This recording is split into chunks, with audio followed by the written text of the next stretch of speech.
Isang tahimik na tanghali sa bahay ni na Catalina. Pumapasok ang sinag ng araw sa maliit nilang bintana.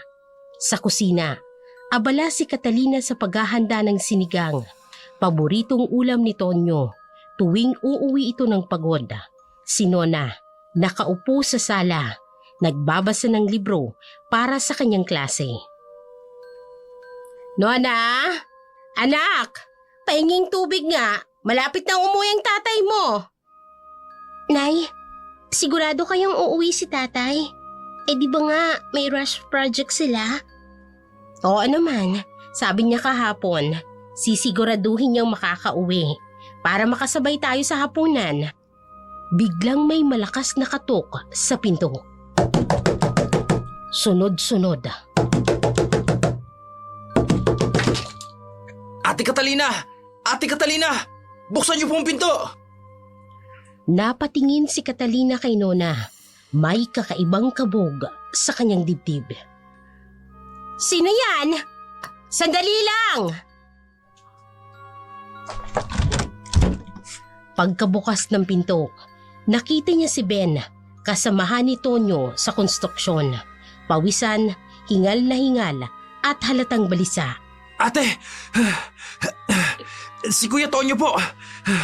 Na-aksidente! Nabitawan ni Catalina ang tela sa kamay at naramdaman niya ang panlalamig ng kanyang buong katawan. Kuya Ben, ano pong sinasabi niyo? Ano pong nangyari kay tatay? Kanina, habang nasa ikatlong palapag, biglang bumagsak yung scaffolding na kinatatayuan niya. Narinig namin yung sigaw niya. Anong ibig mong sabihin? Nasaan ang asawa ko? Ben, nasaan siya? Dinala po namin sa Metropolitan Hospital. Kasama po siya ni na Foreman June. Grabe po yung pagkakahulog. Biglang nanghina si Catalina.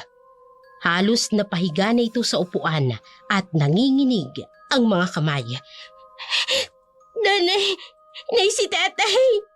Hindi pwedeng mangyari ito. Si tatay. Diyos ko, ang asawa ko. Tonyo. Napatingin si Catalina sa altar nila kung saan may litrato ni Tonyo na nakangiti. Nona, kunin mo yung bag ko sa kwarto. Dalhin mo na rin yung emergency money natin sa cabinet. Kailangan nating pumunta ng ospital. Bakit po ganito, inay? Kahapon lang po. Nagbibilin pa si tatay na magluluto ng barbecue sa linggo. Nay, anak, kailangan nating maging matatag. Kailangan tayo ng tatay mo ngayon. Hindi tayo pwedeng bumigay. Hindi pwede. Pero nanginginig din ng mga kamay ni Catalina habang sinasabi ito. Mabilis silang naghanda. Kinuha ang mga importanteng gamit. ID at pera. Sa bawat kilos ay may pangamba. Ate, ihahatid ko na po kayo. May naghihintay pong tricycle sa labas. Bago umalis, sandaling tumayo si Catalina sa harap ng altar. Panginoon, pakaingatan mo po ang asawa ko. Hindi ko po kaya kung mawawala siya. Hindi po namin kaya. Maririnig ang hikbi ni Nona sa background habang nagmamadali silang lumabas ng bahay. Naiwan nilang nakasindi ang kalan. Ang litrato ni Tonyo sa altar ay nakangiti pa rin, saksi sa biglaang pagbabago ng kanilang tahimik na buhay. Ang bawat segundo ng biyahe papunta ng ospital ay parang kabanata ng isang mahabang bangungot para sa mag-ina. Sa loob ng tricycle, mahigpit ang kapit ni Nona sa kamay ng kanyang ina, habang si Catalina ay nakatitig sa kawalan. Ang mga labi ay patuloy na bumubulong ng mga panalangin. Ang ingay ng makina at ang hanging dumadampi sa kanilang mga mukha ay parang malayo. Ang tanging maririnig lang ay ang malakas na pagtibok ng kanilang mga puso. Pagdating sa ospital, ang emergency room ay isang malabong eksena ng mga nagmamadaling nurse at doktor. Walang makasagot ng tuwid sa kanilang mga tanong. Sir, saan po dinala yung asawa ko? Sa 4th floor po. Critical. Under observation. Yun ang tanging naging sagot ng gwardya. Mga katagang bumabagabag sa kanilang isipan. Lumipas ang oras, walang kumakatok na doktor, walang lumalapit na nurse. Sa labi, si Catalina ay nakaluhod sa chapel. Mahigpit ang pagkakahawak ng daliri sa rosaryo. Si Nona naman ay nakaupo sa waiting area. Ang mga matay namumugto sa kaiiyak. Ang mga segundo ay parang mga taon. At pagkatapos, isang doktor ang lumabas. Makikita sa kanyang mukha ang tila hindi magandang balita. Sorry. We did everything we could. Mga salitang tumimo sa kanilang dibdib tulad ng matalim na patalim. Hindi nakapagsalita si Catalina. Ang mga luha ay tumigil. Parang tumigil din ang mundo. Sa malamig na pasilyo ng morgue, ang ilaw ay kumikinang sa tiles na puti. May amoy ng disinfectants at kamatayan. Ate Catalina, Nona, pasensya na po. Sinubukan kong puntahan kayo kaagad. Nasaan ang asawa ko? Ate, kailangan niyong magpalakas ng loob. Si Kuya Tonyo, hindi maganda yung... Sabihin niyo pong buhay pa ang tatay ko, nagkamali lang sila. Biglang lumabas ang isang attendant. Ma'am, are you ready? Hindi nakasagot si Catalina. Otomatikong tumutulo ang kanyang mga luha. Ate, sama ko sa inyo. Sa loob ng morgue, may isang katawang natatakpan na nasa gitnang bahagi. Dahan-dahang binuksan ng attendant ang takip nito. Hindi! Hindi! Hindi! Halos matumba si Catalina nang makita ang mukha ni Tonyo. Ang dating ngiting laging bumubungad sa kanya tuwing umaga ay nawala na. Sa halip, isang dugo ang mukha, maraming pasa at hindi na halos makilala. Tatay! Ang tatay ko! Hindi! Hindi! Nona, tulungan niyo!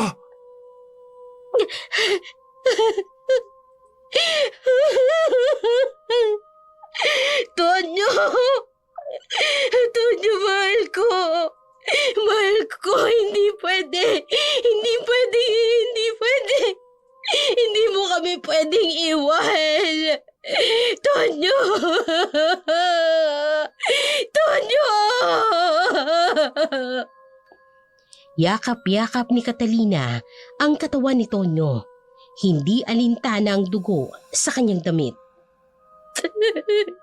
Paano na kami? Bakit mo kami iniwan, Tonyo? Bakit? Bakit? Ang sigaw at iyak ng mag-ina ay umaalingaw-ngaw sa malamig na silid ng morgue. Isang nakakikilabot na tugtugin ng pagdadalamhati sa kawalan. Lumipas ang mga oras na parang isang mahabang kadiliman. Mula sa malamig na morgue hanggang sa kanilang munting tahanan, bawat hakbang ay mabigat. Parang may mga tanikala sa paa. Ang dating masayang bahay, ngayon ay naging bangkay din. Tahimik, walang buhay at nalulunod sa kalungkutan. Parang kahapon lang, si Tonyo ay nakatayo sa may pintuan. Kumakaway bago ito pumasok ng trabaho. Ngayon, ang kanyang katawan ay nakahimlay sa isang kabaong na kahoy, napapaligiran ng mga kandila at bulaklak. Ang amoy ng insenso ay humahalimuyak sa hangin, sumasabay sa panalangin at tekbi. Ang unang gabi ay parang walang katapusan. Dumadating ang mga tao, mga kapitbahay, kaibigan, mga kapwa manggagawa ni Tonyo. May dalang pagkain, mga bulaklak at mga salitang pang-aliw na parang hindi naman tumatago sa puso ng mag-ina. Ang bawat pakikiramay ay isang paalala na totoo ang kanilang bangungot. Isang gabi, sa bahay ay puno ng mga bisita, pero ang katahimikan ay mabigat sa dibdib. Mga kandilang nagniningas na nagbibigay ng mahinang liwanag sa mukha ni Tonyo sa loob ng kabaong. Ay anak, kumain ka naman. 2 araw ka nang hindi kumakain. Salamat po, Aling Rosa. Pero hindi po ako gutom. Sa kwarto, maririnig ang pag-iyak ni Catalina.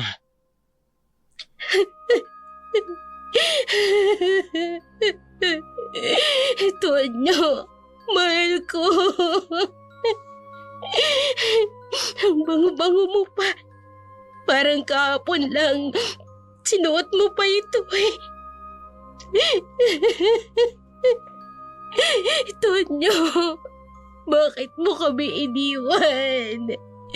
Bakit? Ate Catalina, may mainit po akong sabaw dito. Salamat. Pero ayoko. Gusto ko lang katabi ang asawa ko. Sa labas ng kwarto. 2 araw na pong hindi natutulog si ate. Puro iyak lang. Si Nona naman, parang estatwa na sa sulok. Kaya nga, kawawa naman.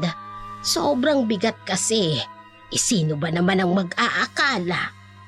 Biglang maririnig ang malakas na pag-iyak ni Catalina. Tonyo! Tonyo, gumising ka na! Tama na yung pagtulog mo! May pasok pa yung anak natin. Magluluto pa ako ng almusal mo. Tonyo! Tonyo, gumising ka! Gumising ka! Nay, tama na po. Tama na po. Niyakap ni Nona ang kanyang ina. Pareho silang bumagsak sa sahig, magkayakap at umiiyak. Anak, maano na tayo? Wala nang tatay po. Wala nang asawa ko.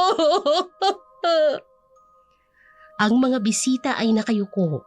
Hindi mapigilan ng luha. Ang mga kandila. Patuloy sa pagtitig-tinig, saksi sa walang katapusang pagdadalamhati ng mag-ina. Nay, kung pwede lang kunin ang kalahati ng sakit nila, abay ginawa ko na. Sa labas ng bahay, may bagong dating na mga kapitbahay. May mga dalang pagkain, bulaklak at mga panalangin. Pero alam nilang walang salita o anumang bagay na makakapuno ng puwang na iniwan ni Tonyo.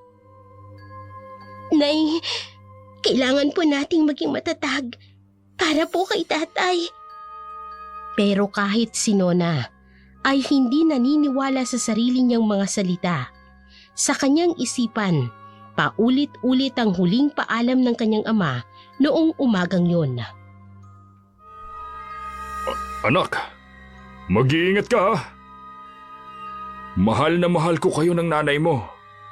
Lumipas ang mahabang linggo ng lamay, tulad ng isang malagim na panaginip na walang katapusan. Ang bawat gabi ay puno ng mga dasal at pagluha, mga alaala ng paghihinagpis.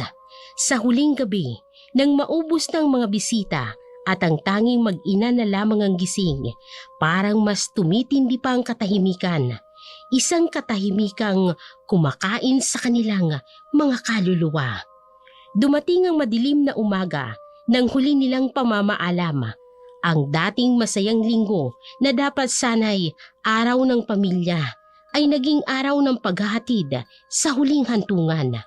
Ang mga kampanang tumutugtog sa simbahan ay parang huling awitin para kay Tonyo.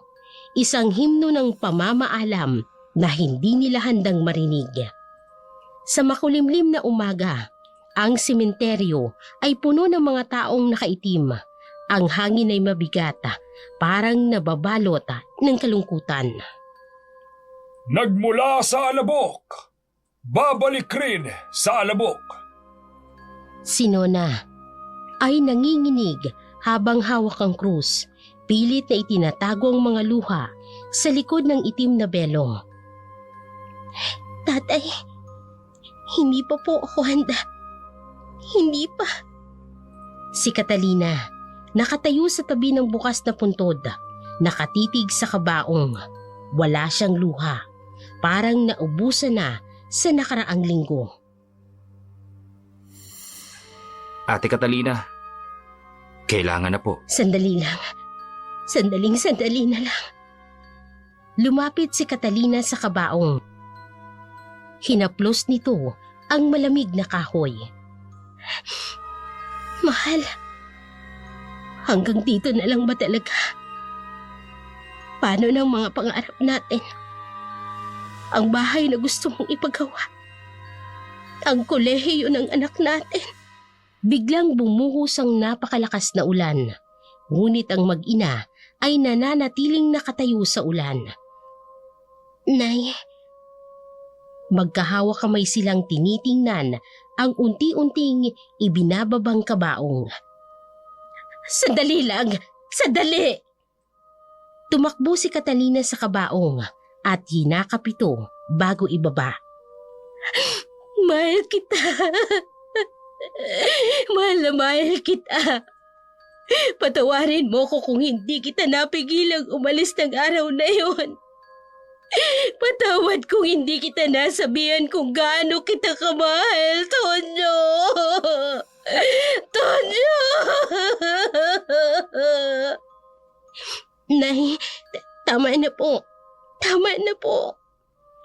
Unti-unting ibinaba ang kabaong. Bawat tunog ng lubid ay parang kutsilyo sa puso ng mag-ina. Kaway, tingnan mo naman si Catalina. Parang kalahati ng katawan niya. Yun ang inililibing. Habang unti-unting tinatabunan ng lupa ang kabaong, si Catalina nakatayo, ngunit blanko ang muka. Ang ulan ay humahalubilo sa kanyang mga luha. Paalam, Itay. Ingatan niyo po kami mula sa langit. Nang matapos ang seremonya, ang mag-inay nananatiling nakatayo sa harap ng puntod. Ang mga tao ay unti-unting umaalis, nag-iiwan ng mga bulaklak at mahihinang salita ng pag-along. Kasama ng katawan mo, inililibing ko na rin ang lahat ng pangarap natin. Ang mga plano, ang kinabukasan na dapat sana'y sama-sama nating haharapin. Ang ulan ay patuloy sa pagbuhos, parang ang langit mismong nakikiramay sa kanilang pagdadalamhati. Ang mga araw matapos ang libing ay dumaan tulad ng mga aninong madilim, walang kulay at walang buhay. Ang dating masayang bahay ay naging isang bangungot na mga alaala. Sa bawat sulok ay may mga gunita kay Tonyo. Ang kanyang tsinelas sa tabi ng pinto, ang kanyang baso sa kusina, ang kanyang paboritong upuan na ngayon ay walang laman. Unti-unting kinakain ng katotohanan ang mag-ina. Ang mga bayarin ay nagdatingan na tulad ng mga alon ng bagyo. Sunod-sunod, walang awa. Ang kaunting ipon ay mabilis na nauubos sa gastos ng libing. Ang mga resibo at sobre ay nakatambak sa mesa. Bawat isa ay paalala ng realidad na hindi nila kayang harapin nang wala si Tonyo.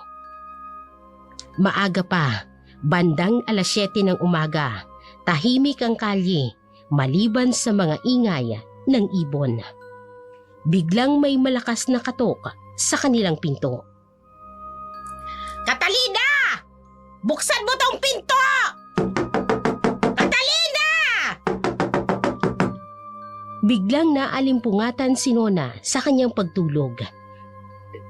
Nay! Nay! Nandyan po si Doña Manuela. Doña Manuela, magandang Ay, wala nang maganda sa umaga. 3 buwan na kayong hindi nakakabayad ng upa! Ano akala ninyo? Libreng tirahan to! Doña Manuela, pagbigyan niyo po muna kami. Kalilibing lang po kasi ng asawa ko. Ay, hanggang kailan ako maghihintay? Ha? Hanggang kailan? Ilang buwan pa? May pamilya rin akong binubuhay! Biglang pumasok ang 2 lalaki sa likod ni Doña Manuela. Simulan niyo na! Ilabas ang lahat ng gamit ng makayan rito! Ay, teka lang po! Sandali lang po! Wag naman po! Bigyan niyo pa po kami ng konting panahon! Sandali lang po! Wag naman po yan! Ay, pasensya Teka na. lang po! Utos lang po ito. Nagsimula ng buhati ng mga gamit, lumang TV, mga mesa, at mga upuan. Doña Manuela, maawa naman po kayo. Saan po kami pupunta? Ang anak ko po. Ay, problema nyo na yan! Ay, Pedro! Dalhin mo na rin yung kabinet! Bilisan mo! Ay, sige Ano po. ba, babagal-bagal? Binayaran ko kayo! Ayusin nyo! Ay, opo. Mapapaupo si Nona sa hagdan. Umiiyak habang pinapanood ang kanilang bahay na inilalabas pira-piraso. May Doña Manuela naman, may maawa naman po kayo sa mag-ina. Ay kayo, huwag kayong makialam dito, may negosyo to! Maya-maya pa, ang dating tahanan ay halos wala ng laman. Ang mga gamit nila ay nakatambak na sa kalye. Anak, patawarin mo ko. Hindi kita naprotektahan. Hindi ko nagagampanan ng ibinigay sa aking responsibilidad ng tatay mo. Nay, hindi niyo po kasalanan. Hindi niyo po ito kasalanan. Mula sa kabilang kalye, nakatingin ang mga kapitbahay. May mga bumubulong at may mga umiiling. Ay, grabe, nakakaawa naman yung nangyari sa mag-ina. Ngayon, kakaawa talaga. Ay, dapat pagbalik ko mamaya, wala na kayong mga gamit dito! Maliwanag ba? Umupo ang mag-ina sa gilid ng kalsada. Napapaligiran ng kanilang mga gamit, mga piraso ng buhay na dating buo. Tonyo, sana kinuha mo na lang ako para magkasama tayo. Hindi ko kaya to. Ang araw ay unti-unting tumataas sa langit. Walang pakialama sa nangyayari sa mga buhay sa ibaba. Ang mga sumunod na oras ay isang malabong gunita ng pakikiusap at mga kapitbahay na pansamantalang mag-iimbak ng kanilang mga gamit. Ang ibang kagamitan ay napilitang ipagbili sa mga dumadaan. Ang TV na pinagtagpi-tagpi ni Tonyo, ang lumang electric fan na regalo niya noong kanilang anibersaryo. Mga piraso ng buhay na ngayon ay nagiging barya para sa kanilang kinabukasan. Nang lumubog ang araw, ang mag-inay natagpuan ang kanilang sarili sa gilid ng bayan, bitbit ang 2 maleta ng mga natitirang gamit at mabigat na katanungan. Saan sila pupunta? Ang kanilang mga paa ay kusang naglalakad patungo sa maliit na karinderya ni Aling Berta, isang matandang kapitbahay na madalas silang pagbilhan ng pagkain noong nabubuhay pa si Tonyo. Gabi, ang karinderya ay may iilang customer. May mahinang tugtog ng lumang radyo ang maririnig dito. Boy, ito, uminom na muna kayo. Ay, wala pang bayad to. Salamat po, Aling Berta. Tahimik na umiinom ang mag-ina. Ang usok ng kape ay parang mga alaala na naglalaho sa hangin. Nay, saan na po tayo tutuloy ngayong gabi? Matagal na katahimikan. Maririnig lang ang kalansing ng mga plato sa kusina. Anak, may naisip ako. Tiningnan ni Nona ang kanyang ina. Makikita ang hindi pamilyar na kislap ng mga mata nito. May pinsan ako sa Maynila. Ang Tia Rosa mo. Noon pa niya sinasabi na doon daw maraming pagkakataon, maraming oportunidad. Sa Maynila po, inay? Oo, anak. Doon maraming trabaho. Pwede ako maglabandera, maglinis ng bahay. Ikaw naman, pwede kang magpatuloy ng pag-aaral mo. Tumigil sa pagpupunas ng mesa si Aling Berta at nakinig sa usapan ng mag-ina. Pero inay, malayo po yun. At hindi po ba delikado sa Maynila? Anak, wala na tayong ibang pagpipilian. Dito kada sulok ay naaalala kong tatay mo. Kada tao may awa sa mga mata kapag nakikita tayo. Sa Maynila, pwede tayo magsimula muli. Tahimik si Nona. Iniisip ang sinasabi ng kanyang ina. Ay dako, tama si Catalina. Minsan, ang bagong simula ay nangangailangan ng bagong lugar. Nay, kung sa tingin niyo po, iyon po ang makakabuti sa atin. Hindi ito magiging madali, anak. Pero kailangan nating sumubok. Para sa iyo, para sa pangarap ng tatay mo, para sa pangarap niya para sa iyo. Biglang pumatak ang luha ni Nona, pero ngayon ay may kasamang ngiti. Opo, inay. Kung nasan man si tatay ngayon, sigurado akong gusto niya tayong makitang lumalaban. Tumayo si Aling Berta. Pumasok sa kusina. Makalipas ang ilang minuto, bumalik na may dalang 2 supot. Oh, eto, para may baot kayo. Konting pagkain para bukas. May terminal ng bus papuntang Maynila sa kabilang bayan. Pwede kayong umalis bukas ng madaling araw. Nagulat ang mag-ina sa kabutihang loob ng matanda. Maraming salamat po. Hindi ko po alam kung paano babayaran. Naku, babayaran ka dyan. Kapag naging maayos na kayo sa Maynila, abay, bisitahin nyo na lamang ako. Sa labas ng karinderya, ang mga bituin ay kumukutita pa. Mga munting liwanag sa gitna ng dilim, parang bagong pag-asang sumisilay sa puso ng mag-ina. Ang gabing yun ay iginugol ng mag-ina sa maliit na silid sa likod ng karinderya ni Aling Berta, na bukas palad na nagbigay ng pansamantalang matutuluyan. Sa kanilang pagtulog, sa manipis na banig sa sahig, ang mga pangarap at pangamba ay magkasabay na dumapo sa kanilang isipan. Ang Maynila, isang malaki at hindi kilalang mundo ang naghihintay sa kanila. Parang malaking katanungan sa dilim. Sa unang pagsikat ng araw, habang abala si Catalina sa pag-aayos ng kanilang 2 maleta, si Nona ay tahimik na nagbibilang ng kanilang natitirang pera. Isang hindi inaasahang pagkatok ang bumago sa takbo ng kanilang plano. Maaga pa, bandang 6:00 ng umaga, nasa likuran ng karinderya ang mag-ina. Ay, Catalina! Nandito si Tasyo! May importanteng sasabihin daw! Pagpasok ni Tasyo, pawisan at parang nagmamadali. Ate Catalina, buti na abutan ko po kayo.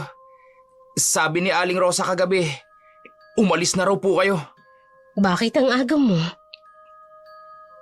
Ate, bago po kayo umalis, meron po akong magandang balita sa inyo. Ano po yun? Meron akong kakilalang foreman sa Maynila. Si Mang Hieronimo. Mataas na tao yun. Meron siyang malaking bahay sa Muntinlupa. Ano naman yun sa amin? Kailangan niya ng kasambahay, ate. Stay in. Merong sariling kwarto at malaki pa ang sweldo. Tamang-tama yun para sa inyo. Nagkatinginan ang mag-ina. Pero hindi ko alam kung... Ito ang address, ate. Sinabi ko na kay Mang Hieronimo na pupunta kayo. Hinihintay na kayo nun. Mabait yun na, ate. Aalagaan kayo nun. May kakaibang kislapa sa mga mata ng binata habang iniaabot ang papel. Nay, parang ang bilis naman po. Tasyo, sigurado ka ba dito? Kilala mo ba talaga tong Mang Hieronimo na ito? Sus, ate. Ilang taon ko ng kaibigan yun. Alam nyo naman ako, hindi ako magbibigay ng hindi maganda sa inyo. Kay Kuya Tonyo pa lang. Malapit na ako sa pamilya nyo. Sa pagbanggit ng pangalan ni Tonyo, lumambot ang mukha ni Catalina. Oy, anong pinag-uusapan ninyo? May alok pong trabaho si Tasyo sa Maynila. Ay, ganoon ba? Ang aga mo naman yata talaga dito, Tasyo. Nako, may pupuntahan pa pala ako, ate. Huwag kayong mag-alala. Magtiwala lang kayo. Si Mang Hieronimo, iingatan niya kayo talaga. Ibibigay niya sa inyo lahat. Umalis si Tasyo, pero may kakaiba sa kanyang kilos. Parang nagmamadali, parang may itinatago. Nay, hindi ko po alam, pero parang... Anak, baka ito na ang sagot sa ating mga dasal. Sa labas ng karinderya, mapapansin ni Aling Berta ang kakaibang ngiti ni Tasyo habang naglalakad ito papalayo. May hindi tama rito. May hindi tama. Matapos ang hindi inaasahang pagbisita ni Tasyo, ang mga sumunod na oras ay naging malabong paghahanda. Kinukupkup ng katahimikan ng mag-ina habang tinutupi ang mga damit. Iniimpake ang konting gamit na natitira sa kanila. Ang papel na may address na ibinigay ni Tasyo ay nakaipit sa wallet ni Catalina. Isang beacon of hope ang pilit nilang pinagkakatiwalaan kahit na may bumabagabag sa kanilang mga puso. Si Aling Berta ay tahimik na nagmamasid habang naghahanda sila.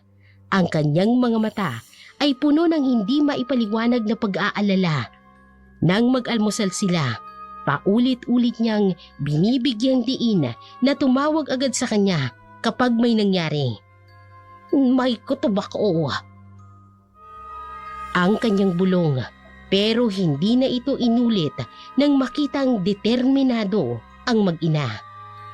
Sa terminal, madilim pa, 4:00 ng umaga. Isang kaguluhan ng mga taong may kanya-kanyang pupuntahan. Kabaw! Ay, isa na lang! Aircon! Sige, tuloy! Bigyan ng karapatan sa pagpupo! Eto may pasalubong, pili, masarap ito! Manila! 10 na lang ko na, Manila! Nilaga itlog mo ni! Mahigpit ang hawak ni Catalina sa 2 lumang maleta. Si Nonay nakatayo sa tabi niya. Yakap ang bag na may lamang food pack mula kay Aling Berta. Nay, sigurado na po ba tayo? Biglang may dumaan na grupo ng mga construction worker. May bitbit na helmet. Napatingin si Catalina. Nakakita ng anino ni Tonyo. Oh anak, wala na tayong babalikan dito. May dumaang nagmamadaling pasahero. Nabangga ang isa sa mga maleta. Sandali lang anak. Tatanungin ko lang ha kung saan yung bus. Lumapit si Catalina sa bilihan ng tiket. Magkano po pa Maynila? Saan kayo sa Maynila? Sa Alabang daw po. 850. Aircon na yan. Binuksan ni Catalina ang kanyang wallet. Dahan-dahan niyang binilang ang pera. Makikita ang papel na may address mula kay Tasyo. Nay, sapat po ba? Sakto lang anak. Kakailanganin nating magtipid.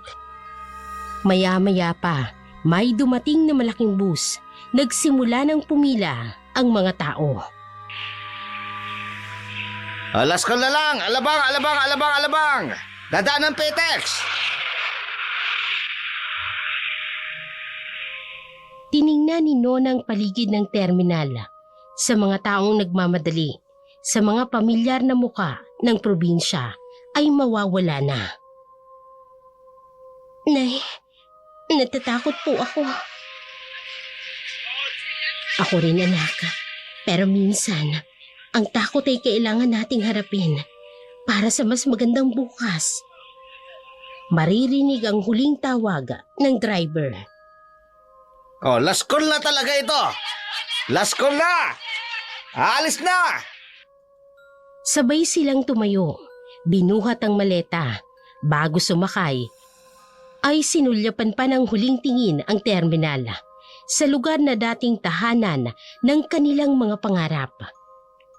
Tonyo, kabayan mo kami. Sa loob ng bus, habang unti-unting umaandar ang makina, ang mag-inay magkahawa-kamay. Ang kanilang mga mata ay may halong takot, pag-asa at determinasyon.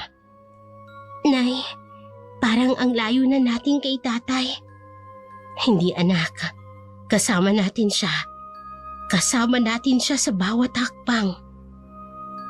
Ang bus ay unti-unting umaandar.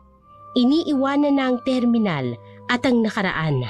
Sa labas, ang araw ay unti-unting sumisilay, nagbibigay ng liwanag sa bagong kinabukasan. Hindi pa nila alam kung maganda o mapanganib. Ang unang 2 oras ng biyahe ay lumipas sa mabigat na katahimikan. Ang ingay ng makina at paminsang-minsang paghinto ng bus ay parang tunog ng orasan na nagbibilang ng mga sandaling iniiwanan nila ang nakaraan. Bawat kurbada ng daan ay isang paalam sa bahay na pinagsamahan nila ni Tonyo, sa paaralan ni Nona, sa simbahang pinanood silang ikasal, sa puntod ng nag-iisa sa sementeryo. Tanghali na, ang bus ay tuloy-tuloy sa pagbiyahe sa highway. May mga pasaherong natutulog, may mga nagbabasa, may mga katulad ng mag-ina na tahimik na nakatingin sa bintana. Nay, tingnan niyo. Yung bundok na yun. Doon tayo nag-picnic ng birthday ni tatay last year. Oo nga anak. Doon tayo nagpunta noong first anniversary namin. Maya-maya pa, dadaan sila sa isang malawak na bukid. At diyan yung rice field kung saan laging bumibili si tatay ng bigas. Sabi niya kasi, mas mura daw dyan. Napangiti si Catalina, pero may luha sa kanyang mga mata. Lahat ng lugar dito, may ala-ala ng tatay mo. Huminto ang bus sa isang stopover. May mga pasaherong bababa para bumili ng pagkain. Tubig mineral water! Tubig mineral water! Sampu lang dyan! Sampu lang dyan! Chicharon, fish cracker! Bananak you! Bananak you! Bananak you! Tiningnan ni Nona ang kanyang ina. Bananak Paborito you! ni Tonyo ang banana cue. Bananak cute po! Pasensya na anak. Kailangan nating magtipid. Okay lang po inay. Hindi naman ako nagugutom. Pero maririnig ang ingay ng sikmura ni Nona. Mabuti na lang, binigyan tayo ng baon ni Aling Berta. Inilabas niya ang Tupperware na may lamang adobo. Huling luto ni Aling Berta para sa kanila. Nay, paano kaya kung mali yung desisyon natin na umalis? Napatigil si Catalina sa pag-aayos ng pagkain. Anak, minsan sa buhay, ang mga desisyon ay hindi tungkol sa tama o mali. Tungkol ito sa kung ano ang kailangan nating gawin para mabuhay. Patuloy pa rin sa pagtakbo ang bus. Sa bintana, ang araw ay nasa kalagitnaan ng langit. Nay, kung nasan man si tatay ngayon, proud kaya siya sa atin? Oo naman anak. Alam kong proud siya. Proud siya dahil lumalaban tayo. Hindi tayo sumusuko. Sa kanilang harapan, ang daan ay tila walang katapusan. Sa malayo, unti-unting nasisilayan ng mga gusali ang mga unang glimpse ng Maynila. Tonyo, gabayan mo kami. Sana'y tama ang pupuntahan namin. Sana ligtas ang naghihintay sa amin doon. Ang bus ay patuloy pa rin sa pagbiyahe. Dalang mag-ina ang kanilang mga pangarap patungo sa isang mundo na hindi nila kilala, sa isang kinabukasang hindi pa nila mabasa. Ang huling oras ng biyahe ay puno ng pabago-bagong emosyon, mula sa kaba hanggang sa pag-asa, mula sa pangamba hanggang sa determinasyon. Nang unti-unting lumitaw ang matataas na mga gusali ng Maynila, ang pamilyar na mundo ng probinsya ay tuluyan ang nawala sa kanilang paningin. Ang mga makukulay na billboards at ang masingsing trapiko ay parang isang bagong mundo. Isang mundong hindi pa nila alam kung kakampi o kaaway. Sa terminal ng Maynila, halos gabi na, ang mga ilaw ay kumukutitap. Sa hindi kalayuan, habang ang mga pasahero ay nasa babaan ng bus. Dito na raw tayo bababa, anak. Biglang may lalaking lumapit. Naka-uniforme ng taxi driver, pero may kakaiba sa kanyang anyo. Ma'am, papunta po ba kayo sa Muntinlupa? Nagulat ang mag-ina at tiningnan ang isa't isa. Nay, paano niya nalaman? Oo. Pero paano niyo? Si Mang Hieronimo po ang nagpadala sa akin. Sabi niya, may dadating daw na mag-ina galing probinsya. May kakaibang lamig sa hangin. Ganun po ba? Pero Halina po kayo. Delikado po sa lugar na ito paggabi. nag-aalinlangan na sumakay ng taxi ang mag-ina. Ang taxi lumiliko sa mga iskinitang hindi pamilyar. Nay, bakit parang lumalayo tayo sa syudad? Unti-unting nawawala ang ingay ng Maynila. Ang mga gusali ay nagiging mas mababa, mas lumang mga istruktura. Sir, malayo pa po ba? Malapit na po. Ang Muntinlupa po ay espesyal na lugar. Maya-maya pa, tumambad sa kanila ang isang malaking gate na bakal.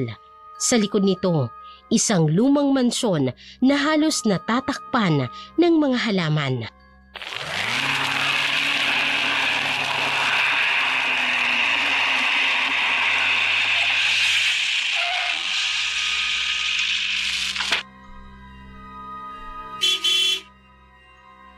Nandito na po tayo.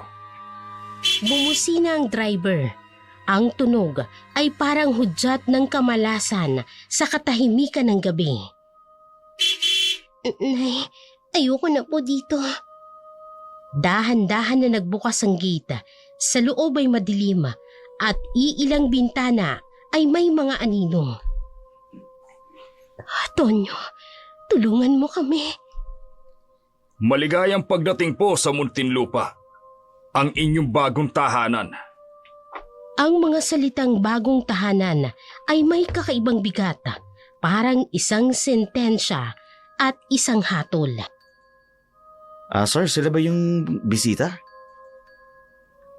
Oo, sigurado si Mang Hieronimo na silang hinihintay natin.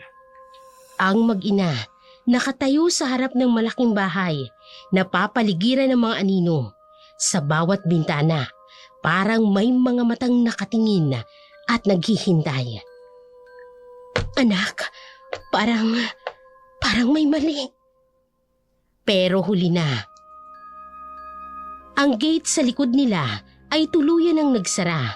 Ang kalangitan ay may bituin na unti-unting mawawala sa kanilang paningin. Matapos silang ihatid ng driver sa loob ng gate, biglang nawala ito sa dilim, para bang hinigop ng mga anino. Naiwan ang mag-ina sa malawak na hardin, napapaligiran ng mga halamang tila may sariling buhay. Sa ilalim ng mahinang liwanag ng buwan, ang driver ay hindi man lang naghintay para ipakilala sila kay Mang Jeronimo o kahit man lang para sabihin kung saan sila dapat na pumunta. Sa loob ng bahay, mahina lang ang ilaw na nakasindi. Ang mga hakbang nila ay umaalingaw-ngawa sa kawalan. Nay, ang mga bintana po. Lumapit si Nona sa pinakamalapit na bintana. Hahawakan ng makapal na rehas. Parang kulungan, Nay. Anak, huwag kang maingay. Parang may kakaiba rito. Dahan-dahan silang naglakad sa hallway. Ang mga silid ay nabubuksan. Walang gamit. Walang mga litrato. Walang kahit ano. Dito rin po, Inay. May kama pero parang walang natutulog.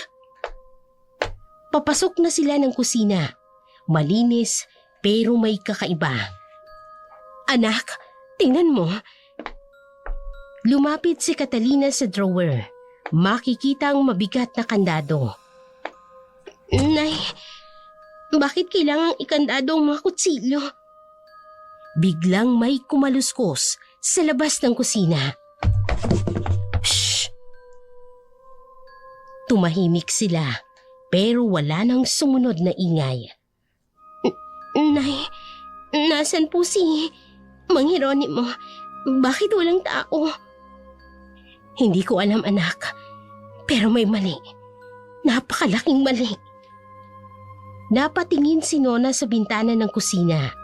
May mas makapal na rehas kaysa sa ibang bintana. Nay, tingnan ninyo. Bakit maraming rehas dito? Lumapit si Catalina. Binuksan ang gripo, ngunit walang tubig.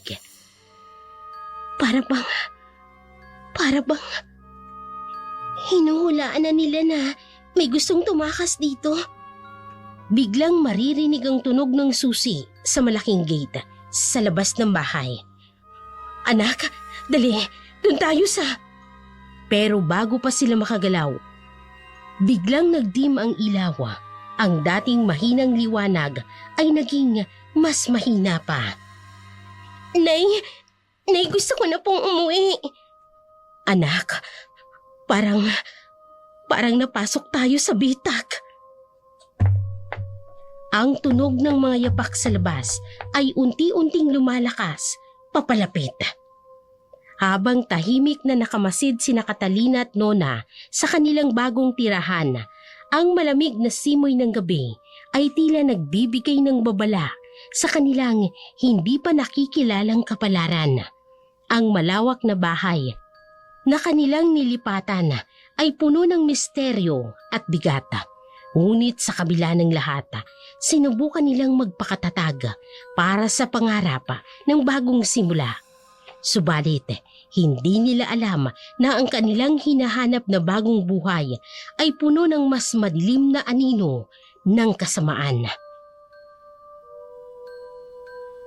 Magandang gabi. Bagay pala sa inyong mag-ina ang lugar na ito. Salamat. Pero tila kakaiba ang lugar na ito. Napakatahimik.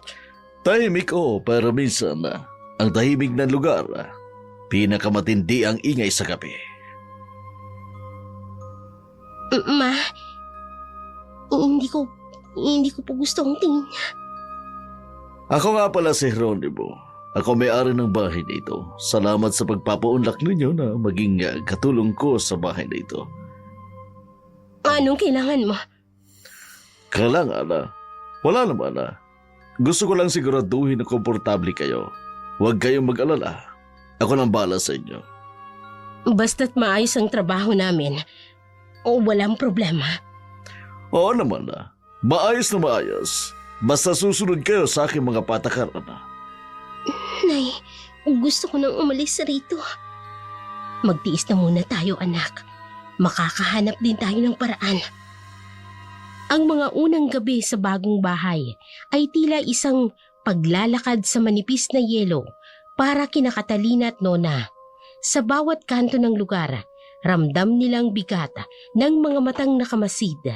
Kahit walang tao sa paligid, ang tahimik na paligid ay parang nagtatago ng lihim at ang mga galaw ni Jeronimo ay unti-unting naglaladlad ng kanyang tunay na balak. Ngunit sa kabila ng mga babala sa hangin, pinilit na mag-ina na magpatuloy, umaasang ang lahat ng ito ay lilipas din. Hindi lang pala maganda ang anak ni Catalina. Masipag pa. Gagawin ko lang po ang trabaho ko. Makapal na sobra eh. Alam mo, mas may madaling paraan para kumita ka ng malaki. Tingnan mo. Hindi ko po kailangan yan. Kung papayag ka, mas marami pa nito ang mapapasayo. Hindi ko po kayang gawin ang iniisip ninyo. Huwag ka na mag-alala. Walang makakaalam. Tayo-tayo lang ang nandito sa lugar na ito. Oh, ay, Nay! Nay! Nay! Wala kang matatakbuhan, Nona! Ang mga yapak ni Nona ay nag-i-echo sa malamig na pasilyo habang pilit niyang tinatakasan ang masamang balak ni Jeronimo. Sa bawat hakbang, ramdam niya ang lumalalim na takot, hindi lamang para sa sarili, kung hindi para na rin sa ina niya na nasa kabilang silid. Sa gitna ng dilim at katahimikan ng gabing yun, nagising ang masiding tapang ng kanyang dibdib.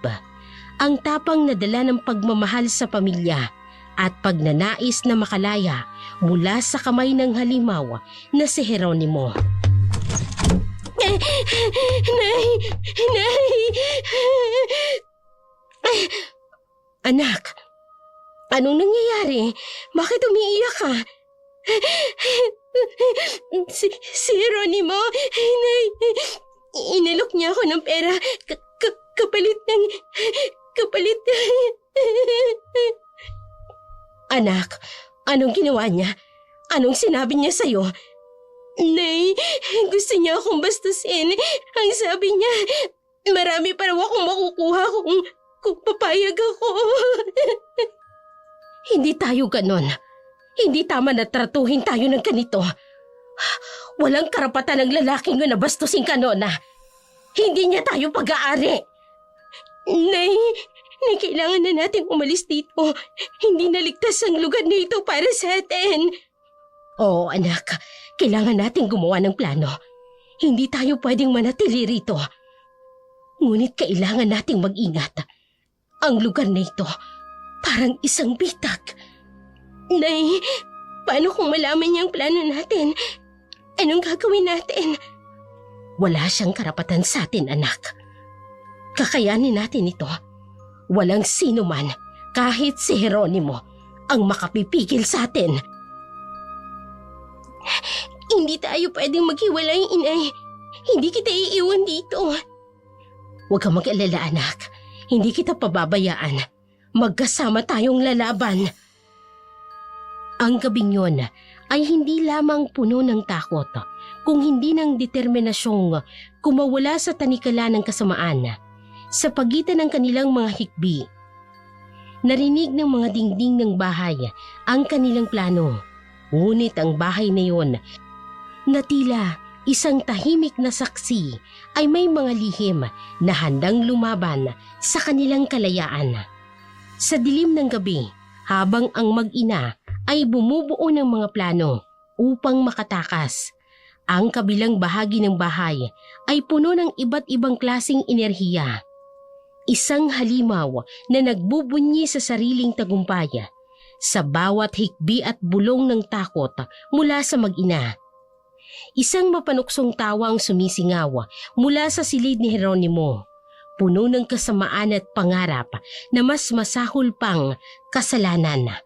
Ang magkabilang mundo sa loob ng bahay ay naglalaban.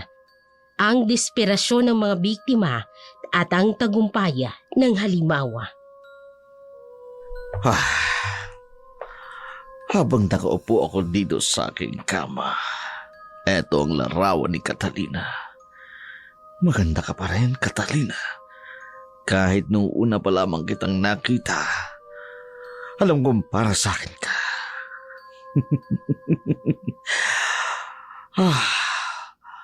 Sa wakas nasa poder ko na kayo. Wala nang makakaagaw sa akin. Nona at ikaw, Catalina. Hindi ako titigil hanggat hindi ko kayo napasusunod sa aking gusto.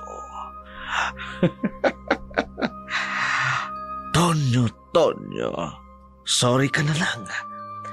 Masama talaga ang swerte. Kung hindi dahil sa akin, buhay ka pa sana ngayon. Pero paano? Paano ko makukuha si Catalina kung nandiyan ka? Ang tagal kong pinagandaan ito. Ang bawat takbang, ang bawat plano, lahat ay para sa inyo, Catalina. At kung kinakailangang dumaan muna ako sa anak mo, wala akong pakialam. Pero malapit na ang kitang maangkin, Catalina. Maghintay kayo. Hindi na kayo makakatakas sa akin. Kapag sinubukan yung tumakas, mas lalo kayo magdurusa.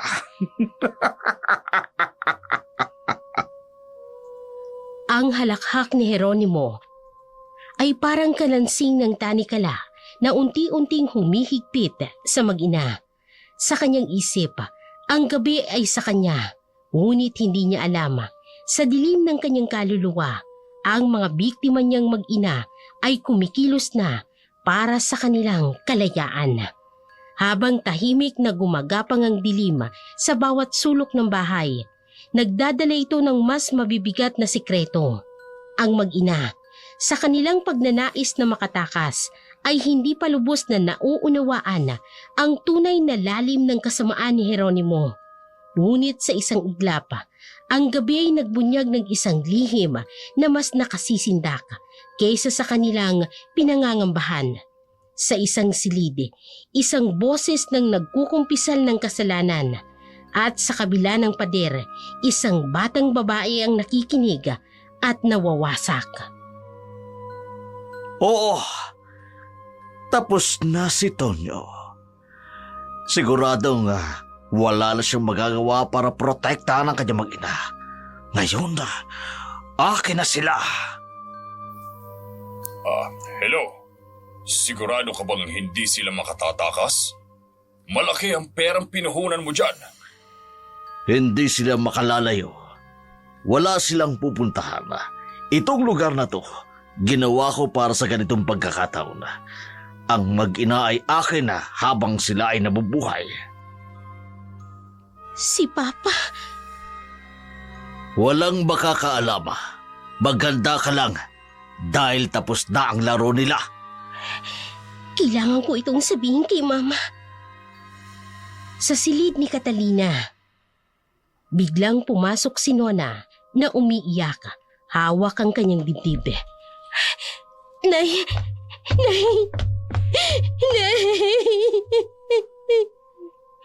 Nona, ano bang nangyari? Bakit ka umiiyak ulit?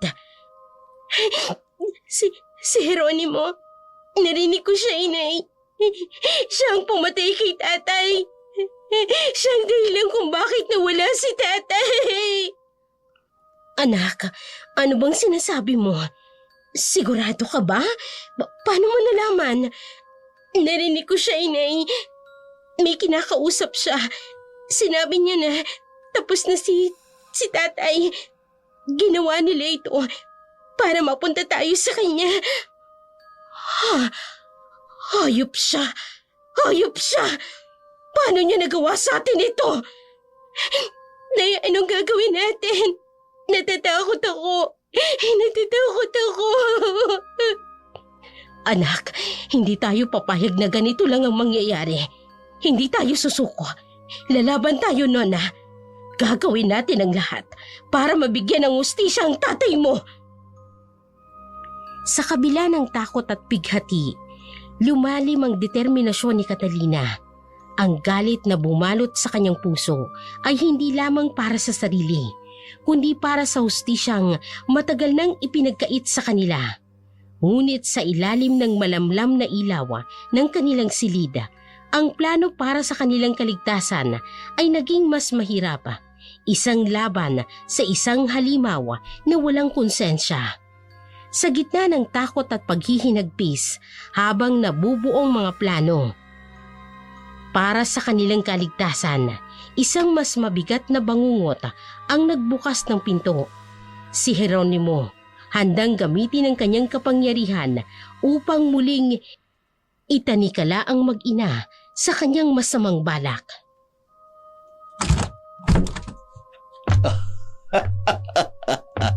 Sayang naman na.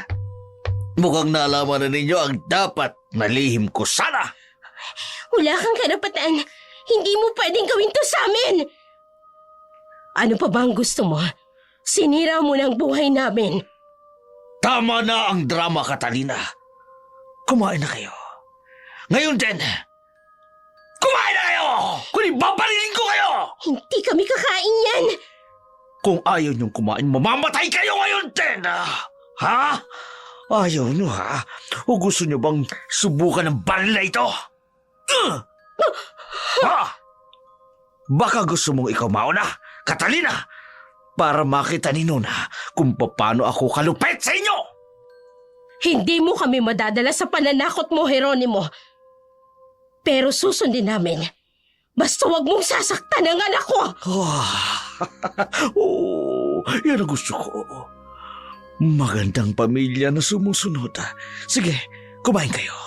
Kumain kayo. Kainin ninyo. Masarap yan ako naganda yan. Talaga sinarapan ko yan para masarapan kayo. Paano na tayo?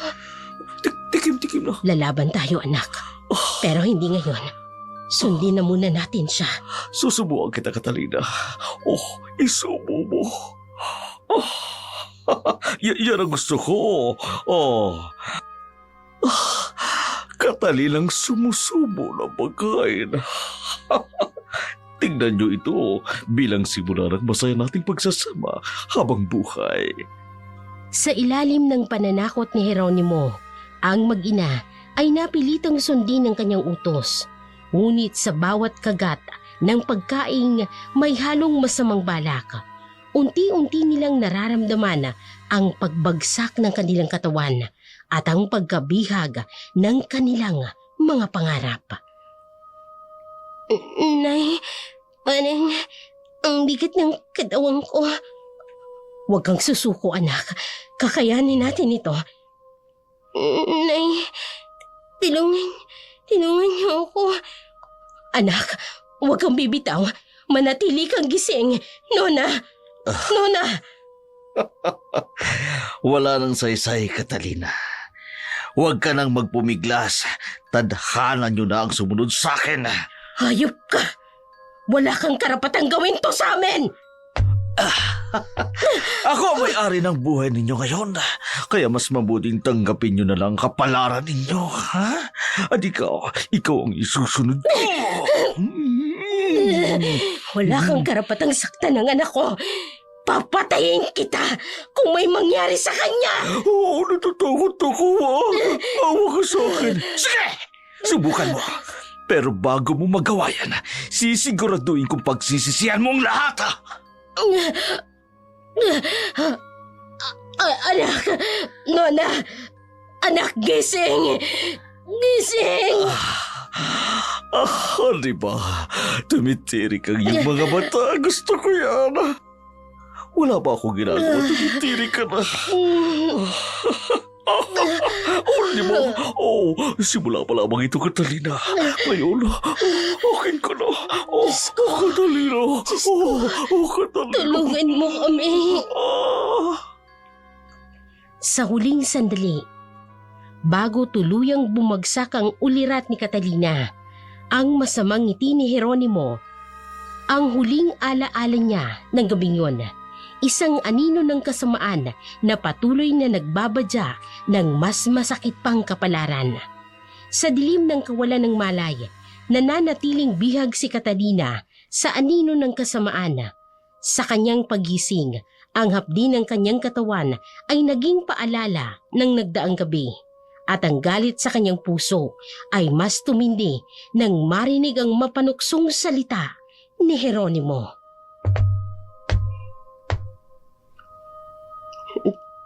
Nasaan ako? Anong nangyari? Diyos ko. Hindi ako ang Diyos mo. Magandang umaga. Kumusta ang tulog mo, ha? Nasaan ang anak ko? Anong ginawa mo kay Nona? Oh, huwag kang mag-alala. Buhay pa naman siya eh. Pero sabihin nilang natin na hindi na siya berhen. Oh. Kagaya mo kagabi. Hayop ka! Demonyo ka! Wala kang karapatang gawin to sa amin! Catalina. Tanggapin mo na ang kapalaran mo. Wala na kayong magagawa. Wala na kayong matatakbuhan. Pinatay mo na ang asawa ko! Ngayon naman, pati ang buhay namin ay sisirain mo! Hindi ka tao! Hayop ka! Hayop ako! Pinaya! Pinatay ko siya! Pinatay ko si Tonyo! Matagal ko na kayong pinagplanuan, Catalina. At ngayon, kayo na ang premyo ko, di ba? Hindi mo kami pag-aari! Oh! Babangon kami at pagbabayaran mo ang lahat ng ginawa mo sa amin! Subukan mo, Catalina! Pero dito sa bahay na ito, ako ang masusunod. Mga alipin ko lamang kayo! Ha! Panginoon, tulungan niyo kami. Hindi ko papayagang matapos sa ganitong buhay namin. Hindi ko papayagan. Habang lumalalim ang gabi, ang madilim na anino ni Jeronimo ay tila lalo pang bumabalot sa bahay. Sa pagitan ng mga pader, ang kanyang mga plano ay nagiging mas mabigat at mas masahol pa. Sa kanyang isipan, hawak niya na ang kontrol. Ngunit sa sulok ng silid, isang bagay ang nagbigay kay Catalina ng mas matinding takot at galit.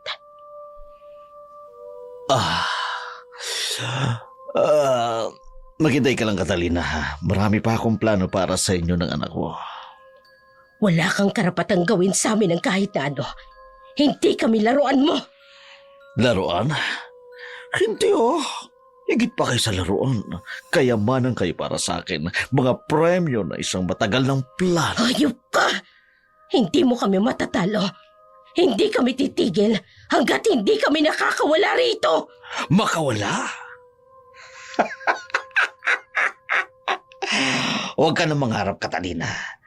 Walang makaririnig sa mga sigaw ninyo. Ang lugar na ito, ginawa ko para sa mga katulad ninyo. Sige na, magpahinga ka na, ha?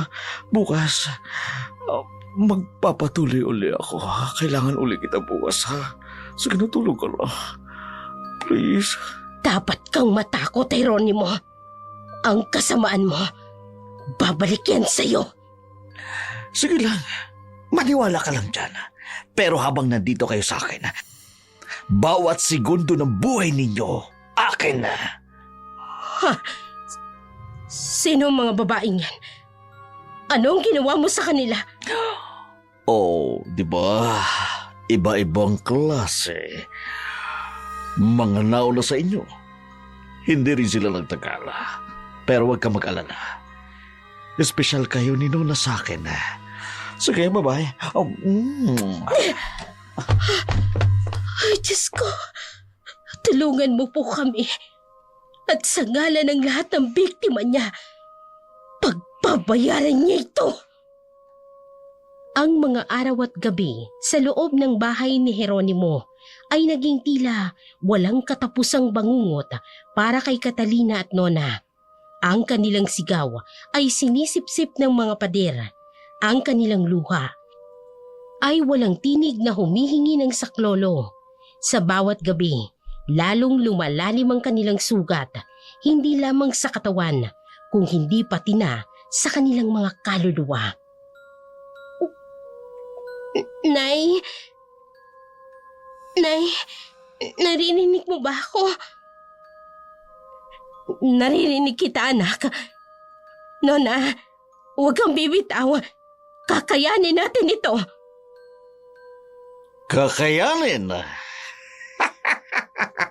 Sa tingin niyo ba makakatakas kayo sa impyernong lugar na ito? Ha? Walang makakapigil sa akin na gawin ang gusto ko sa inyo. Nay! Nay, ayoko na. Hindi ko na kaya. Kaya mo yan, anak. Lalaban tayo. Hindi tayo susuko, Nona. Ang lalaban. Lalaban tayo. Sinong lalaban, ha? Ang isang mahina mong anak? Huwag mong galawin ang anak ko. Hayop ka! Bitiwan mo siya! Tara, espesyal na gabing ito ngayon. Makakasama ko kayo. At gusto kong makita ninyo ang isa't isa. Ang ginagawa kong gusto ko. Nay, tulungan mo ko! Ayoko na, Nay! Nay, tulungan mo ko! Bata! Hayop ka, Hieronimo! Tigilan mo na kami! Tigilan mo na kami! Walang makakapigil sa akin! Ako ang hari dito! Ako! Nona, magpakatatag ka. Malalampasan natin ito. Magtiwala ka sa akin, anak. Magtiwala ka. Malalampasan? Hindi na kayo makakalabas dito. Kaya mas makabubuti pang tanggapin nyo na habang buhay na kayo sa akin. Nay, tulungan mo ako. Ayoko na. Kapit ka lang, anak. Hindi pa itong katapusan. Kapit ka lang. Akin ka! Matapos ang maraming gabi ng pighati, isang kakaibang katahimikan ang bumalot sa umaga. Ang biglang pagtunog ng telepono ay nagdala ng balitang hindi inaasahan. Isang pagkakataong tila alok ng tadhana upang makawala mula sa impyerno. Sino kayang tatawag ngayong oras na ito? Nay, baka pagkakataon na natin ito. Hello? Hello? Si Hieronimo po. Naaksidente siya kanina. Nasa ospital ngayon. Pero huwag kayong mag-alala. Ligtas naman siya. Oh, salamat sa impormasyon. Sige po. Paalala na lang na kailangan niyang magpahinga pagkatapos nito. Sige, salamat. Nay, ano pong sabi? Naaksidente siya. Nasa ospital daw. Ligtas siya pero malayo siya ngayon. Nay, pagkakataon na natin to. Tama ka, anak. Ito na ang panahon. Kailangan nating kumilos bago pa siya makabalik.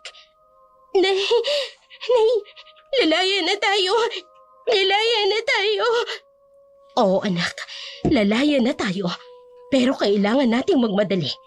Bawat segundo ay mahalaga. Sa balita tungkol kay Hieronimo, ay nagbigay ng silakbo at pag-asa sa mag-ina. Sa wakas, may pagkakataon silang kumilos. Ngunit sa kanilang bawat hakbang palabas ng bahay, natuklasan nilang ang daan tungo sa kalayaan ay puno ng harang at ang bawat segundo ay nagdadala ng pangambang maaaring bumalik si Hieronimo. Nay, ang daming kandado. Paano tayo lalabas? Huwag kang matakot, anak. Hahanap tayo ng ibang paraan. Hindi tayo pwedeng sumuko ngayon. Nay, paano kung bumalik na siya? Paano kung mahuli niya tayo? Wala siya dito. Kailangan nating maniwala na may paraan. Nay, may tao sa labas. Pwede tayong humingi ng tulong. Oh, sige, subukan natin. Tulong! Tulungan niyo kami! Nandito kami sa loob! Kailangan namin ng tulong! Tulungan niyo po kami! Nakakulong kami rito! Tulong! Walang makikinig sa inyo! Bahay ito ni Jeronimo! Anak, walang tutulong sa atin. Tayo-tayo lang. Kailangan nating magtiwala sa sarili natin. Nay, baka pwede nating akyatin yung gate. Mataas yun.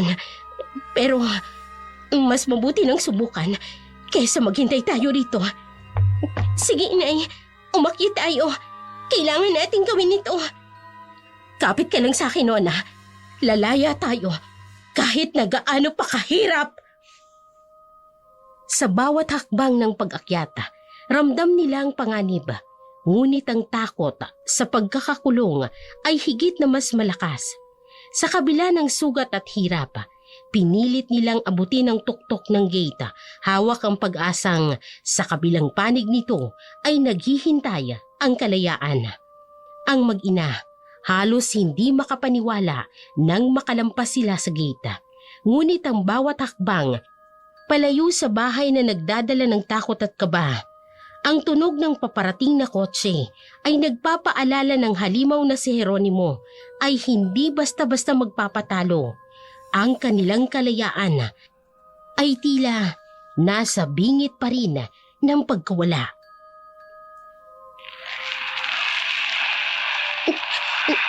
Nay, ang kotse. Naririnig ko ang kotse niya. Nana, dito tayo. Huwag kang maingay. Hindi niya tayo dapat na makita. Nay, paano kung makita niya tayo? Paano kung mahuli tayo? Huwag kang mag-alala, anak. Hindi niya tayo mahahanap. Kailangan lang natin manatiling tahimik. Nasaan kayo? Huwag niyong akalaing makakatakas kayo! Lalabas kayo! Gusto niyo man o hindi! Nay, galit na galit siya. Naririnig mo ba? Oo, anak. Pero hindi tayo pwedeng magpadala sa takot. Kailangan nating tumakbo kapag wala siya sa malapit. Hindi kayo makakatakas! Alam kong nandito pa kayo sa loob ng aking lupain! Nay, anong gagawin natin? Kapag pumasok siya sa gate, tatakbo tayo. Kailangan nating makalayo ng gusto, Nona. Ngayon na, anak. Takbo! Nay, bilisan mo. Ayoko nang bumalik doon. Kayo! Wala kayong pupuntahan! Magbabayad kayo sa pagtanggalin yung tumakas! Huwag kang titingin pabalik, Nona. Malapit na tayo. Malapit na tayong makawala. Sa gitna ng kanilang pagtakbo, ang kaba at pag-asa ay magkasabay na sumisiksik sa kanilang dibdib. Sa bawat hakbang, ang kalayaan na dati mailapa ay unti-unting nagiging abot kamay. Ngunit sa likod nila, ang galit ni Jeronimo ay hindi nawawala, nananatiling banta sa kanilang buhay. Ang mag-inay nakalayo sa impyernong bahay ni Jeronimo, ngunit ang kanilang mga kaluluwa ay nananatiling bihag ng mga sugat ng nakaraan. Sa maliit na silid ng isang karinderya, ang bawat gabi ay nagdadala ng bangungot na tila hindi natatapos. Mga multo ng takot at kasamaan na patuloy na humahabol sa kanila. Nay! Nay! Nay, nandito siya! Nandito siya! Nandito siya! Nona, anak, wala na tayo ron. Ligtas na tayo. Nandito ako. Nay, naririnig ko pa rin na boses na yung tawa niya. Parang nandito lang siya. Nandito siya. Bangungot lang yon, anak. Wala na tayo sa lugar na yon. hindi niya na tayo mahanap. Paano kung makita niya tayo? Paano kung bumalik siya, Inay? Hindi na tayo babalik doon, Nona. Lalayo tayo. Ang mahalaga, magkasama tayo, ha? Wala nang makakapanakit sa atin ulit. Pero bakit ganito, Inay? Kahit malayo na tayo, pakiramdam ko, nakakulong pa rin tayo. Dahil iniwan niyang sugat sa atin, anak. Sugat na hindi madaling mawala. Pero magtiwala ka sa akin. Gagawin ko ang lahat para mawala ang takot na yan. Nay, gusto ko lang naman maging normal ulit. Yung hindi natatakot sa bawat tunog, sa bawat anino. Mangyayari yun, Nona. Lilipas din ang lahat ng ito. Kakayanin natin. Hindi tayo susuko. Sa katahimikan ng gabi, habang nakatingala sa buwan, isang bagong sigla ang bumalot kay Catalina. Hindi sigla ng pag-asa, kung hindi ng paghihiganti. Hindi sapat ang kanilang pagtakas. Kailangan niyang tapusin ang tanikala ng kasamaan ni Jeronimo. Bumalik sa kanyang alaala ang madilim na mga aral mula sa kanyang lola at isang desisyon ang nabuo. Hindi ito tama, Nona. Hindi ito sapat.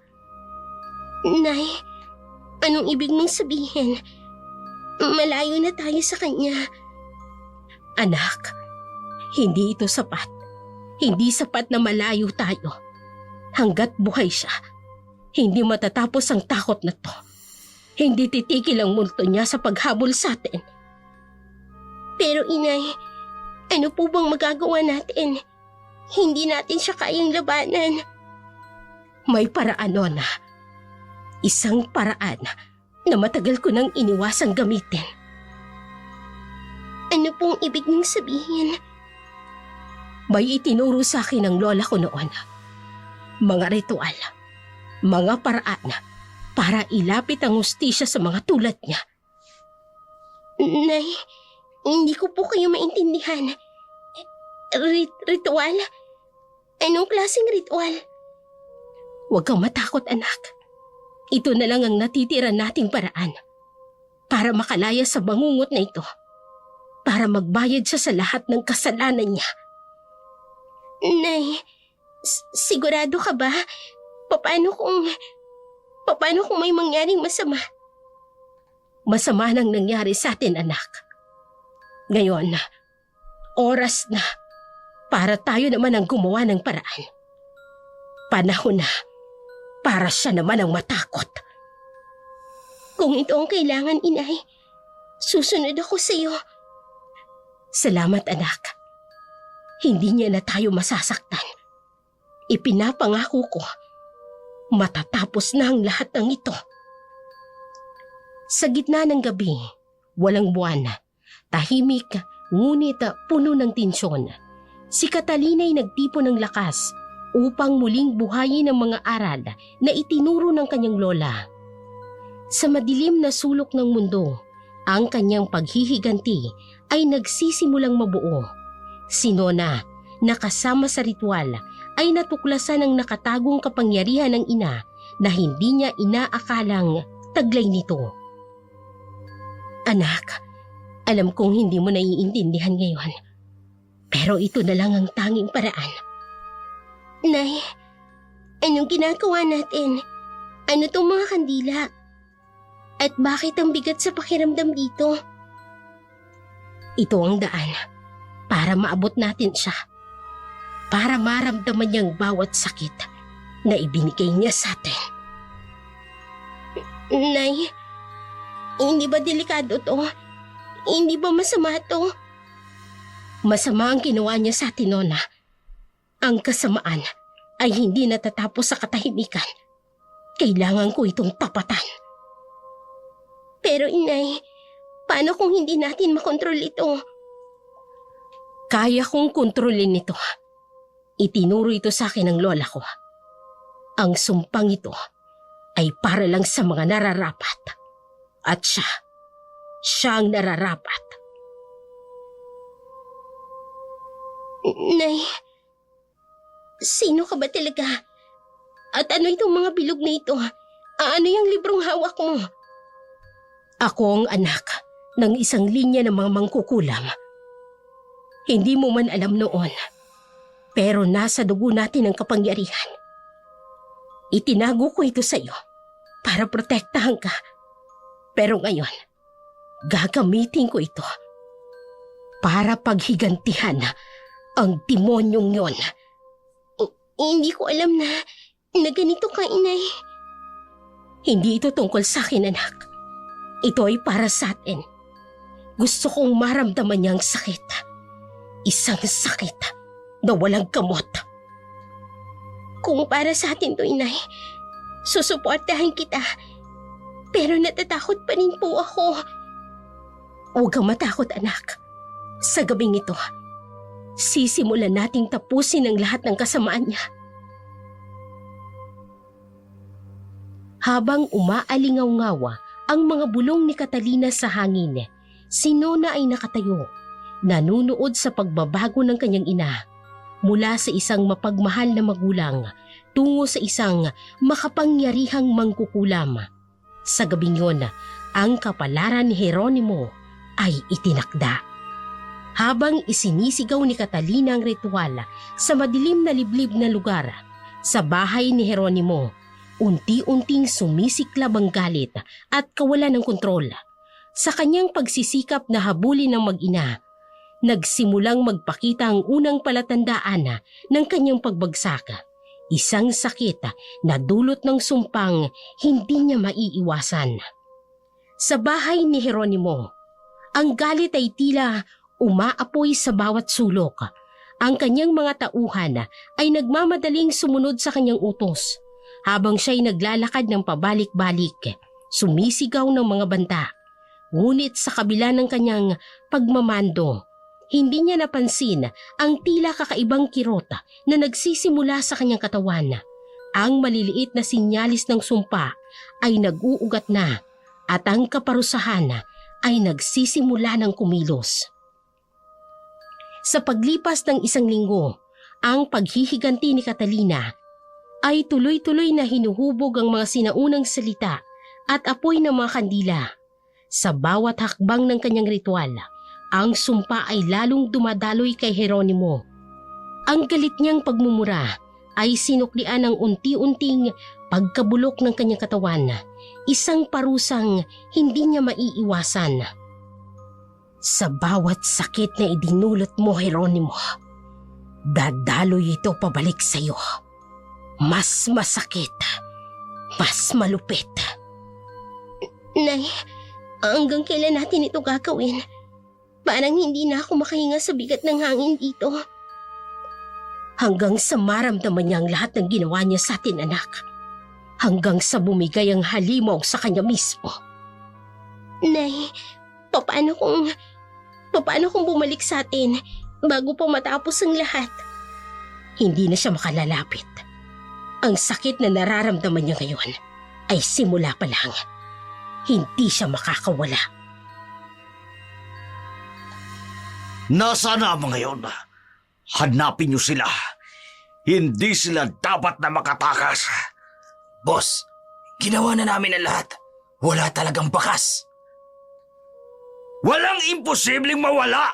Hanapin niyo sila, mga inutil!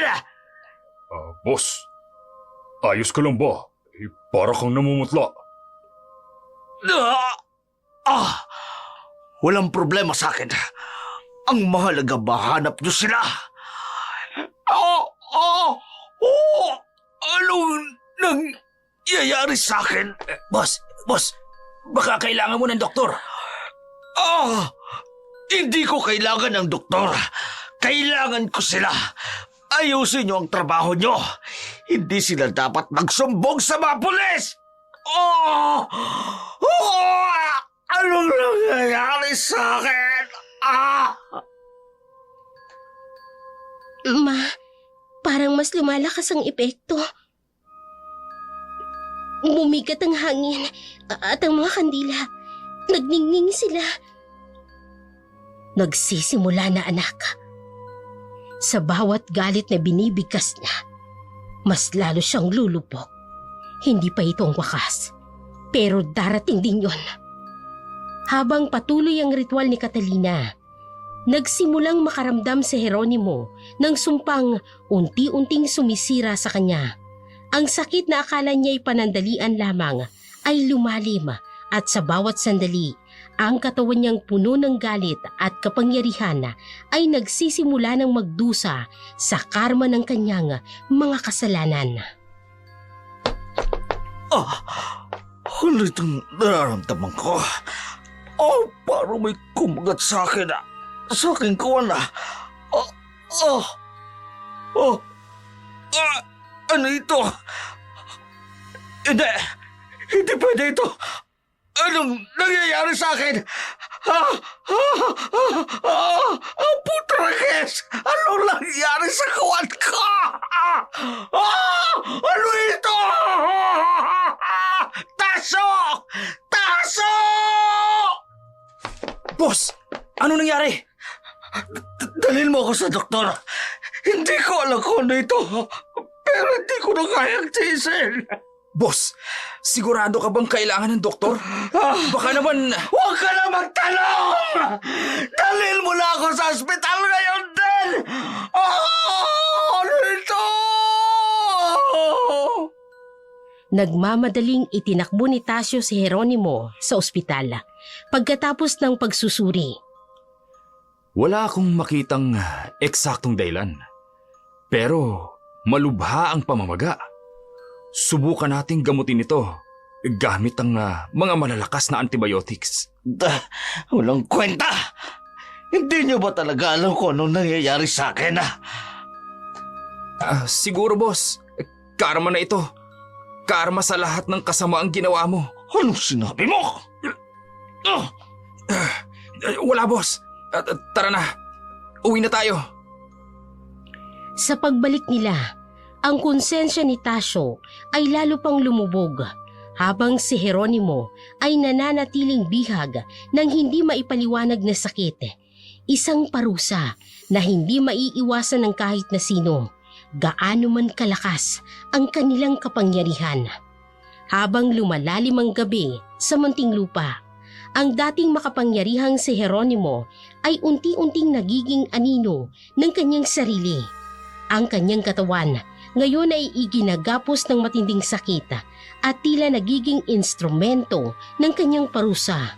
Ang mga sigaw niyang puno ng paghihirap ay umaalingaw-ngaw, tanda ng sumpang hindi niya kayang takasan. Ano ito? Anong ginawa niya sa akin? Dami ko pang magagamitan nito. Boss, sinabi ko na sa'yo. Baka karma na to. Pero baka may iba pang paraan.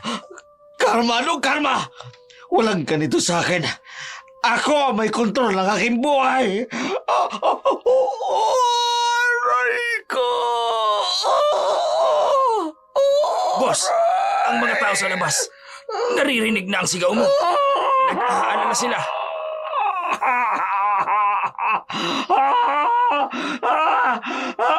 Ano ngayon? Hindi nila pwedeng malaman ang nangyari sa akin, lalo na sa kuwan ko, sa aking alaga. Wala silang karapatang makialam. Boss, baka kailangan na nating humingi ng tulong. Baka may makakagamot sa sakit mo. Wala! Walang tutulong! Walang tulong na kailangan! Hindi ko kailangan magmakaawa sa kahit kanino man! Sa bawat araw na lumilipas, ang dating makapangyarihan at mapanirang si Jeronimo ay naging bilanggo ng sariling paghihirap. Ang kanyang mga sigaw ay umaabot sa bawat sulok ng Muntinlupa. Ngunit walang dumarating para magbigay ng ginhawa. Ang sumpa ay patuloy na nilalamon ng kanyang katawan at kaluluwa. Habang ang sakit ni Jeronimo ay patuloy na sumisidhi, ang bigat ng katotohanan ay unti-unting bumabaon sa konsensya ni Tasio. Ang mga sigaw ni Jeronimo na dati nagpapalakas sa kanyang takot, ngayon ay nagiging paalala ng kasalanang hindi niya kayang dalhin. Sa wakas, nagpasya siyang talikuran ng kasamaan at lumapit sa pulis upang isiwalat ang lahat. Sir, hindi ko na kaya ang bigat nito. May mga kasalanan akong kailangang aminin. Ano ibig mo sabihin? Ano mga kasalanan? Si Jeronimo, siya may pakana ng lahat. Siya nagpabagsak sa scaffolding na ikinamatay ni Tonyo. Sinadya niya yun para mawala si Tonyo. Para makuha ang asawa at anak niya. Ano? Sigurado ka ba sa sinasabi mo? May ebidensya ka ba? Ako ang tumulong sa kanya, sir. Ako ang nagsira sa scaffolding.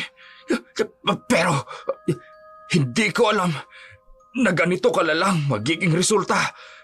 Pinilit niya rin akong tulungan siyang dukutin ang mag-ina. So ibig mong sabihin, alam mo ang lahat ng plano niya mula noon? Oo, sir. Lahat ng kasalanan niya alam ko. Pero hindi ko na kaya magpanggap na walang nangyari. Kailangan siyang pigilan. Mabuti, Tasyo, ang iyong testimonya para makuha ang hustisya ng pamilyang inagrabyado niya. Sisimula namin itong imbestigahan. Sa gitna ng kanyang pagsisisi, nagdesisyon si Tasyo na gawing tama ang mga pagkakamali niya. Ang kanyang mga salaysay ay nagsimulang maghabi ng mga kwento ng kasamaan ni Jeronimo. Isang kwento na magdadala ng hustisya para sa mag-ina at sa lahat ng naging biktima niya. Ang testimonya ni Tasyo ay naging susi upang mabuwag ang kapangyarihan ni Jeronimo. Sa kabila ng kanyang paghihirap at unti-unting pagkabulok, hindi niya inakalang ang mga pulis ay darating para damputin siya. Sa huli, ang dating kinakatakutang lalaki ay naging isang sagisag ng pagbagsak ng kasamaan, habang ang kanyang biktima ay nakamasid mula sa malayo, puno ng tahimik na tagumpay. Jeronimo Alvarez, inaaresto ka namin sa salang pagpatay, pagdukot at marami pang ibang krimen. May karapatan kang manahimik. Ano mang sabihin mo ay maaring gamitin laban sa iyo sa korte. May karapatan kang kumuha ng abogado. Kung hindi mo kayang kumuha ng abogado, isa ang itinalaga para sa iyo. Naiintindihan mo ba ang karapatang ito? Hindi niyo pwedeng gawin ito sa akin. Ako may kontrol ng aking buhay. Wala ka ng kontrol ngayon, Jeronimo. Tapos na ang laro mo. Hindi pwede. Ako si Jeronimo. Mayaman ako! Mapera ako! Hindi niyo pwedeng tapusin ang buhay ko lang ganito na lang! Bitiwan niyo ako! Dahil na rin sa kalagayan ni Jeronimo, sa kanyang seryosong karamdaman ay kailangang maipagamot o makonfine sa ospital. Naghain ang kanyang abogado ng isang motion to place the accused under hospital arrest o motion for medical treatment o hospitalization. Sino yan? Sa dilim, tahimik na nakatayo at nakangiti si Catalina habang nakatitig sa kanya. Hindi pwede. Bakit siya nandyan? Sa kanyang isipan, narinig ang boses ni Catalina. Malamig, ngunit puno ng tagumpay. Ngayon, alam mo na ang ibig sabihin ng tunay na pagdurusa. Ang dating mapang-abuso at mapagmalaking si Jeronimo, ngayon ay isang talunan, biktima ng sarili niyang kasamaan. Ang figura ni Catalina, puno ng katahimikan at ngiti ng tagumpay, ay naging huling alaala ng isang buhay na nagwakas sa karimari-marim na karma. Sa wakas, natapos ang madilim na kabanata ng buhay ni Catalina at ni Nona. Sa pagwawakas ng kwento ni Jeronimo, ang mundo'y nagbigay ng pagkakataon para sa mag-ina na magsimulang muli. Ang hustisya ay dumating hindi lamang para sa kanila, kung hindi para sa iba pang naging biktima, sa tulong ng mga patotoo at pagsisisi ni Tasyo. Nay, sa wakas, parang totoo na ang lahat. Wala na tayo sa ilalim ng anino ni Jeronimo. Oo, anak. Natapos ng bangungot. At ngayon, may pagkakataon na tayo magsimulang muli. Pero inay, sa kabila ng lahat, parang hindi ko pa rin maiwasang maalala ang mga ginawa niya, kung paano niya tayo ginawang parausan. Ang mga sugat, anak, hindi yan agad gumagaling. Pero balang araw, magiging peklat na lang ang lahat ng ito. Hindi na kasing sakit. Sa loob ng korte, habang ginagawa ang hearing. Ginoong Tasyo, maaari mo bang ilahad ang mga detalye ng naging partisipasyon ni Jeronimo sa mga krimen laban kay Catalina, Nona at iba pang biktima? Opo, ako ang tumulong sa kanya nung simula. Pero nagsisisi ako. Sasabihin ko ang lahat ng nalalaman ko para mabigyan ng hustisya ang mga biktima niya. Ang testimonya ni Tasyo ay naging sandigan ng maraming biktima upang ilahad ang kanilang kwento. Ang kanilang mga tinig ay nagbigay buhay sa katahimikan ng kanilang trauma. At sa wakas, nagtagumpay ang katarungan. Anak, tandaan mo, minsan hindi ang hustisya ng tao ang gumagana, pero may mas mataas na kapangyarihan na nagbabantay sa lahat. Natutunan kong kaya ko palang tumayo, inay, na kahit gaano pa kalaki ang pagsubok. Oo, anak, ang mahalaga, ligtas na tayo. At ngayon, magsisimula na tayo ng bagong buhay. Opo, inay.